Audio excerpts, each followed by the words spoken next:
Assalamualaikum warahmatullahi wabarakatuh. Waalaikumsalam.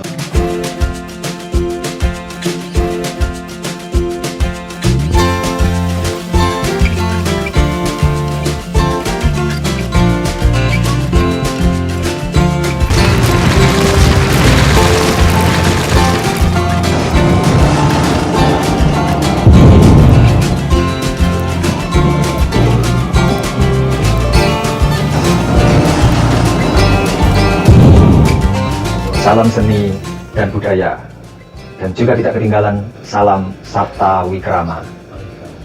Pada siang hari ini saya didampingi Mas Ulil dari Ndau, sekaligus pada siang hari ini kami berbincang-bincang dengan Bapak Latif yang ternyata memberikan banyak ulasan dan penjelasan tentang budaya.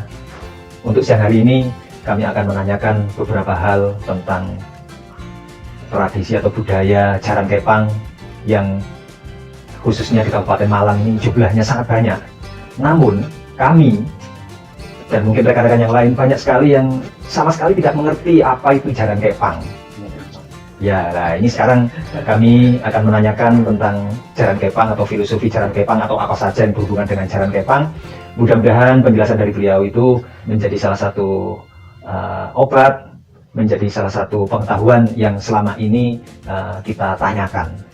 Oke, Bapak Latif, memang Jaran Kepang itu sering kita lihat, mulai dari yang dimainkan oleh anak-anak, remaja, maupun ada juga Jaran Kepang yang dimainkan oleh orang-orang dewasa, dan bahkan Jaran Kepang itu di semacam show besar begitu, mulai dari pokoknya lengkap lah. Itu kami memang jarang tapi pernah juga melihat. Nah, itu di antara filosofi Jaran Kepang yang secara sederhana bisa kami pahami itu seperti apa, Pak Latif? Nah, itu saya di mana nih? Tifanani. Perlu kita ketahui bahwa Jaran Kepang ini merupakan seni atau tradisinya utamanya orang Jawa. Kalau kita kenal juga nama kuda lumping atau jadilan dan sebagainya, ini memang dari dulu sudah ada. Ya, Jaran Kepang, ada lumping, ada jadilan dan sebagainya. Ya. Itu satu rumpun atau bagaimana? Nah ini itu juga istilahnya itu mungkin asalnya dari Jaran Kepang. Oh iya. Kepang ini. Ya. Kalau kita secara arti bahasa misalnya ya, kalau kuda lumping kita tuh agaknya mengartikannya agak repot. Dari unsur Jawanya itu? Ya, dari unsur Jawanya. Oh iya. Kuda gini sana, lumpingnya kuda jelas jaran, ya, dibalik jaran. Tapi kan lumpingnya ini kita artikan apa lumpingnya? Kita tahu bahwa Jaran Kepang memang seni budaya dari Jawa, dan yang terkenal, paling terkenalnya adalah di Jawa Tengah dan Jawa Timur. Karena istilah jaran ini yang artinya kuda, itu yang kenal hanya orang Jawa. Ya mungkin di luar Jawa kalau jaran ini nggak ada. Nah makanya mungkin begitu. Nah menurut sepengetahuan saya, apa yang saya kaji itu bahwa dari kata jaran saja, dari kata jaran itu kita kalau di Kirotoboso ya bahasanya itu dijadikan bisa diambilkan dari kata dasar ajar. Jadi kalau dari ajar berarti bisa ajaran, bisa pelajaran, bisa pengajaran. Ya, gitu. Ini berarti ini adalah ada sesuatu dari seni tradisi Jaran Kepang ini bisa kita mengambil pelajaran itu, memetik pelajaran dari permainan jaran. Nah, itu yang kedua dari kata kepang. Kepang itu kalau dikenali dalam bahasa Jawa itu bisa diartikan menganyam kepang, anyaman bambu yang ya bisa bahasa Jawa itu ada enam bambu, terus 6 bambu itu, terus ada juga nganyam, misalnya kan nganyam bambu kepang. Nih, artinya kalau kadang orang Jawa juga mengartikan 6 itu kalau kita kaitkan dengan rukun iman ya, rukun iman yang 6 gitu ya. Tapi karena kalau 6 tadi 6 itu 6 itu panemu. Berarti kalau kita anukan ya apa namanya ke seni Jaran Kepang, di situ ada panemu, ada sesuatu yang bisa ditemukan di dalam konteks kesenian Jaran Kepang sendiri. Ya kalau itu diartikan panemu. Yang ketiga kepang, kalau kita tulisannya kepang, tapi kalau kita tambah dengan g belakangnya, jadi kepang g. Nah, Jadi bisa artinya jaran kepang itu adalah satu pelajaran dari kesenian jaran kepang ini, ada satu pelajaran untuk menemukan apa? Yaitu menemukan jati diri manusia. Apa? Ternyata dalam diri manusia ada postur yang berupa jasad. Ada di balik itu juga ada namanya nafsu. Nah, pelajaran jaran kepang ini lebih mengarah kepada pengetahuan atau pemahaman tentang nafsu manusia itu sendiri. Makanya lambangnya, nafsu di situ oleh, kalau ini memang nanti dikategorikan apa, dikonotasikan bahwa ini adalah karangan para Sunan misalnya ya, maka diartikan bahwa ini juga menyangkut pelajaran tasawuf tentang nafsu di balik jasad ini. Ya, makanya itu nafsu dilambangkan kuda. Dilambangkan jaran, ya, dilambangkan jaran itu sendiri. Makanya kenapa namanya jaran kepang ini membuat materi dari bambu, ya, bentuknya seperti kuda tapi kan nggak ada kakinya. Dikatakan kuda ini nggak ada kakinya. Nah, makanya ini dikempit, istilahnya dalam dikempit, ya, dipegang oleh tangan kiri, terus tangan kanannya ini memegang pejut, ini dari semeti atau pejut ini, gitu ya. Nah, makanya ini punya filosofi apa? Bahwa di dalam diri manusia ini ada perintah nafsu yang dikoordinir oleh hati yang akan memerintahkan kepada kaki, tangan dan sebagainya. Makanya meskipun punya keinginan, tetap yang berjalan adalah kakinya sendiri. Bukan yang dimaksud kuda itu adalah kuda di dalam diri atau nafsu. Makanya itu dikatakan dikempit. Oke. Misalnya dikempit ini kalau kita udah adik gitu ya, kempit itu sebenarnya saya artikan pakem hitungan. Sebenarnya nafsu itu adalah sebagai pakem yang diciptakan oleh Allah untuk menghitung amal baik dan amal buruk. Ya, ada perbuatan baik tanpa diimbangi amal buruk, nanti ngitungnya kayak apa di yaumul hisab nanti atau di yaumul hisab itu. Makanya ini namanya dikempit, ya, untuk pakem hitungan amal perbuatan manusia itu. Makanya nafsu itu tidak boleh dibunuh, tapi harus dikendalikan. Makanya kalau di dalam bentuk kudanya, bentuk jalannya itu bentuknya itu digapit. Nah, kan digapit loh, pinggirnya kan digapit ya. Pinggir digapit itu punya makna sebenarnya nafsu yang berupa yang disebutkan kuda ini adalah gawe pitu. Istilahnya untuk diperlukan oleh Allah. Nafsu itu merupakan anugerah yang agung. Jadi ada 3 anugerah agung. Yang pertama itu roh, yang kedua itu jasad, yang ketiga nafsu. Ini kan anugerah. Hilang salah satunya kan nggak bisa berfungsi sebagai manusia. Salah satunya. Berarti untuk idealnya seorang pemain jaran kepang itu dengan filosofi seperti itu, idealnya usia berapa yang pemain-pemain yang ideal? Namanya itu? Permainan ya, namanya permainan, siapapun yang bisa namanya permainan. Seperti halnya di dunia ini adalah panggung sandiwara atau tempat bermain. Bagaimana kita bermain yang baik, situ ada aturan syariat. Ya. Makanya di sini kalau dalam materi jaran kepang ini itu bagaimana setiap manusia mengendalikan nafsunya dalam menghadapi masalah dunia. Nah, dunia yang mempengaruhi pemain jaran kepang ini apa dunia itu? Yaitu gamelannya. Gamelan itu diibaratkan adalah isinya dunia, yang isinya dunia itu adalah ada harta, ada tahta, ada keindahan mata atau wanita. Ya. Bahkan permain jaran kepang itu kan yang bisa mengalihkan itu dari alunan gamelan itu. Nah, dari alunan gamelan sehingga dia sampai makanya sampai kailing gitu ya. Ada di dunia itu harus tetap ingat, makanya dibikin dari bambu itu, dari pring. Ya, dari pring itu supaya pring itu peringatan setiap manusia itu harus selalu ingat, jangan sampai lupa terpedaya oleh dunia itu. Sehingga begitu sudah terpedaya oleh dunia maka dikatakan lu wis tadi. Ini kan hanya permainan supaya lupa dunia, ya kan? Karena kalah. Nah, makanya biasanya di awal jalan kepang itu untuk tarian awal itu biasanya yang ada keluar empat pemain ya, 4 pemain. Nah, 4 pemain itu ada satu topengan yang disebut pendulan kalau nggak salah ya, pendulan satu untuk lari-lari sekitar pemain itu supaya kayaknya menggoda gitu. Ibaratnya begitu, ibaratnya bahwa manusia itu sudah dirahmati oleh Allah dengan keagungannya itu, ya, dan ini diciptakanlah satu bagaimana manusia ini rusak imannya dengan adanya nafsu tadi. Makanya musuh manusia itu tetapkan satu, ada yang disebutkan misalnya ada setan, iblis, jin misalnya itu nyata disebutkan tapi kan tidak nampak di depan manusia, nggak kelihatan. Itu ada yang ada di luar diri.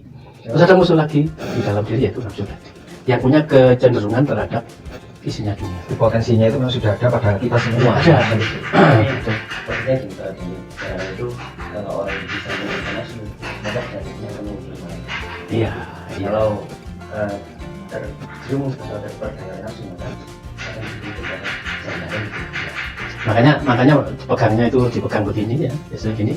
Ya, manusia itu punya fungsi adalah hablum minallah dan hablum minannas. Ingatlah dengan nafsu yang bahaya ini. Ini dipegang selalu. Coba dipegang gini lah, di apa? Ya, untuk mengenai nah, sini adalah dengan nafsu ini kamu beribadah kepada Allah, hablum minallah hablum minannas, berorientasi kepada manusia. Ini kendalikan. Oke. Makanya untuk nafsu ini jangan kau turuti nafsu ini. Ya, tapi jangan dibunuh. Makanya sini bukan itu menempatkan ben ora terlanjut. Nah, ya sesuatu yang berlebihan itu menurut ajaran syariat Islam juga tidak baik dan tidak Dibuka itu artinya Nah, diukur, dikontrol dengan ilmu. Nah, itu ya. itu ada pakem syariatnya supaya itu. Kan tidak ada habisnya. Ada kebutuhan. Kalau kebutuhan itu ya pokoknya. Nah, sekarang kita masuk ke materi bahwa ornamennya dari tadi ya, makanya di depan di ini bentuk kepalanya ini biasanya dikasih ornamen. Kalau sekarang kan dari raffia, Raffia. Jepang. Nah, Aslinya. dulu itu aslinya dari Rambutnya. serabutnya, Kuda. sabutnya bukan dari sabutnya aren. Oh, tumbuh-tumbuhan. Tuh. Namanya tuh. Kalau yang sekarang buat sapu ya. Nah, makanya di situ kita ambil filosofinya bahwa nafsu yang kita punya ini yang kita pegang ini dudu iki. Maksudnya iki kuda nafsu ini. Kan kita pegang terus gini ya. Dudu iki nggak mutaren. Artinya kita tidak boleh bertanya kepada nafsu, maka tidak akan ada puas. Ya. Dudu iki nggak muleren. Artinya bukan nafsu ini tempat tujuan hidup. Maka kalau dengan tujuan hidup nafsu maka akan kesasar, akan terperdaya oleh namanya apa yang akan menghancurkan iman manusia itu sendiri. Dudu iki nggak mutaren, dudu iki nggak muleren. Itu maksudnya. Dari sekedar untuk memahami tentang bentuk kuda. Makanya kuda ini dikumpul di sini itu yang berjalan sing pegel sikile dhewe itu bicara numpak jalan tapi sing pegel sikile dhewe. Nafsu ada pegel.